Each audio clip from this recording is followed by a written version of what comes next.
ಮಂಡ್ಯದ ಪ್ರಗತಿಪರ ಹೋರಾಟಗಾರ ಮತ್ತು ಪತ್ರಕರ್ತ ಷಣ್ಮುಖೇಗೌಡರು ತಮ್ಮ ಸೋಷಿಯಲ್ ಮೀಡಿಯಾದಲ್ಲಿ ಒಂದು ಅಸಂಬದ್ಧವಾದಂಥ ಪೋಸ್ಟನ್ನು ಹಾಕಿದ್ರು ಅಂತ ಹೇಳಿ ಮಂಡ್ಯ ಪೊಲೀಸರು ಒಂದು ಸುಮೋಟೋ ಪ್ರಕರಣವನ್ನು ದಾಖಲು ಮಾಡ್ಕೊಂಡು ರಾತ್ರೋರಾತ್ರಿ ಅವ್ರ ಮನೆಗೆ ನುಗ್ಗಿ ಅವ್ರನ್ನ ಅರೆಸ್ಟ್ ಮಾಡಿದರು. ನಾವು ಕೇಳ್ತಕ್ಕಂಥದ್ದು, ನೀವು ಸುಮೋಟೋ ಕೇಸನ್ನು ಹಾಕಿದ ಸಂದರ್ಭದಲ್ಲಿ ಅವ್ರಿಗೊಂದು ನೋಟಿಸ್ ಮಾಡಿ ವಿಚಾರಣೆ ಕರೆದು ಅವರಲ್ಲಿ ಆಗಿರ್ತಕ್ಕಂಥ ಏನು ತಪ್ಪಾಗಿದೆಯೋ ಅದನ್ನು ಸರಿ ಮಾಡ್ಕೊಳ್ಳೋಕೆ ಅವಕಾಶ ಕೊಡಬೇಕಿತ್ತು, ಇಲ್ಲ ನಿಯಮಬದ್ಧವಾಗಿ ಅವ್ರನ್ನ ನೋಟಿಸ್ ಮಾಡಬೇಕಿತ್ತು.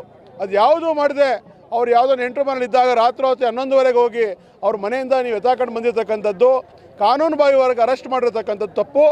ಮತ್ತು ಯಾರು ಈ ಕೆಲಸವನ್ನು ಮಾಡಿದಾರೋ ಮಂಡ್ಯ ನಗರದ ಸರ್ಕಲ್ ಇನ್ಸ್ಪೆಕ್ಟರ್ ನವೀನ್ ಸುಬೇಕರ್ ಅಂತೇಳಿ ಅವ್ರನ್ನ ಅಮಾನತು ಮಾಡಬೇಕು.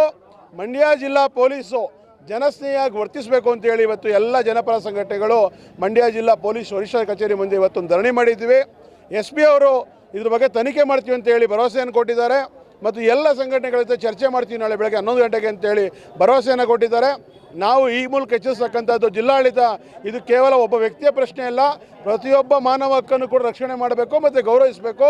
ಪೊಲೀಸರು ಸರ್ವಾಧಿಕಾರಿ ಧೋರಣೆಯನ್ನು ತಾಳಬಾರದು ಅಂತಕ್ಕಂಥದ್ದು ಆಗ್ರಹಿಸೋಕ್ಕೋಸ್ಕರ ಇವತ್ತು ಈ ಹೋರಾಟವನ್ನು ಮಾಡ್ತಿದ್ದೀವಿ.